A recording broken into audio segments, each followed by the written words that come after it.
করেছে শওকত সাহেব, উনি দেখতে পাচ্ছেন তার পায়ের নিচার মাটি নাই, কারণ ৮-১০টা বিধানসভা থেকে লোক নিয়ে এসে আইএসএফ কে চ্যালেঞ্জ করে একটা র্যালি করেছিল। সেই র্যালিতে তিনি সুপার ফ্লপ, পায়ের নিচে মাটি নাই, ভাঙড়ের মানুষ তার সাথে নাই, এটা নাটক করতে হবে।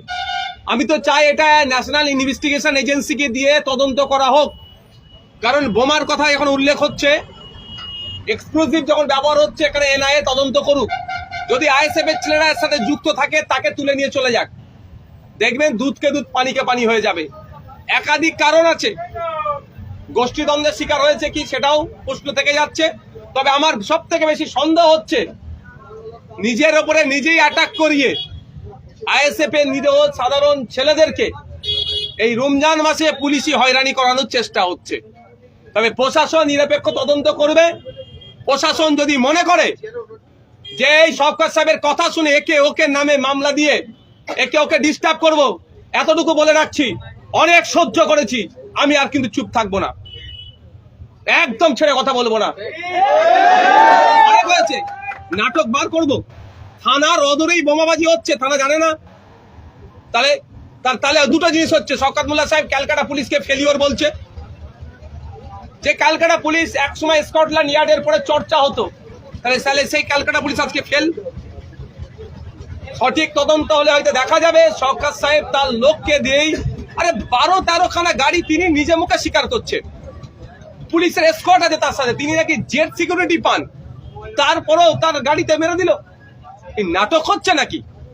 সঠিক তদন্ত হলে শওকত সাহেবের নাম উঠে আসবে, তিনি এই ধরনের কর্মকাণ্ড করেছে তার দলের কাছে ভাবমূর্তি তার ফিরিয়ে আনার জন্য এবং তার সিকিউরিটি যাতে ইনক্রিজ আরো হয় তার জন্য।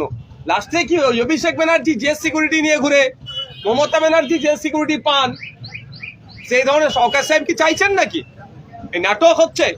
এই রমজান মাসে ভাঙড়ের মানুষকে অশান্তির আগুনের দিকে ঠেলে দেওয়া হচ্ছে, ভাঙড় সহ রাজ্যের মানুষ কিন্তু এটা মেনে নেবে না। আমাদেরকে কি বলা হচ্ছে আইএসএফ এর ছেলেরা নাকি বোমাবাজি করেছে।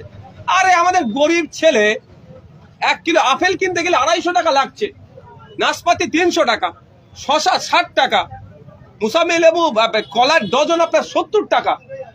একটা বোমের দাম কত? 2-2.5 হাজার টাকা কম বেশি হতে পারে, আমার জানা নেই, তারপরেও বলছি ও টাকা থাকলে আমরা পেটে খাবো।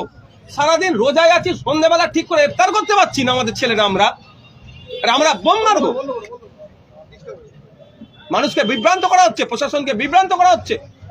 বাংলার মানুষ জানে ওই ওদের নাটক। দেখুন, একজনের পিতাকে ধরে নিয়ে গিয়েছে বলছে নাকি, ঠিক আছে আমরা আইনি লড়াই লড়ছি, জামিন করিয়ে মালা পরিয়ে নিয়ে আসবো, 1 নম্বর কথা। দ্বিতীয় কথা, যদি এই ধরনের অন্যায় কাজ ক্রমশ বাড়তে থাকে, আমরা আমাদের পরবর্তী পদক্ষেপ গণতান্ত্রিক প্রক্রিয়ায় কি হয় এটাও আমি করে দেবো। এতটুকু মাথায় রাখতে বলবো প্রশাসনকে। পবিত্র রমজান মাস চলছে, কোন ধরনের যদি অন্যায় কাজ করেন কিন্তু আমরা সহ্য করবো না। কোথাও কি মনে করছেন যে শওকত মোল্লা রাজনৈতিক ফায়দা লোটার চেষ্টা করছেন? 100% মনে করছি না, এটাই বাস্তব। রাজনৈতিক ভাবে শওকত সাহেব দেউলিয়া হয়ে গিয়েছে। 15ই ফেব্রুয়ারি মিছিলের আগে তিনি সেই জন্য ভাঙড়ের বিভিন্ন জায়গায় তিনি বলেছিলেন কি, আমাদের সাথে যারা থাকবে না বা আমাদেরকে যারা ভোট দেবে না তাদের নাকি ঘর ফর হ্যানত্যান দেবো না, ওই বলে মিছিলে লোক ভরা দেওয়ার চেষ্টা করেছিল। তাও ভাঙড়ের মানুষ তার ডাকে সাড়া দেয়নি, ফলে পায়ের নিচে মাটি নাই, রাজনৈতিক ভাবে দেউলিয়া হয়ে গিয়েছে। সেই জন্য মাটি ফিরে পাওয়ার জন্য আর সিম্প্যাথি পাওয়ার জন্য এই ধরনের নাটক করছে।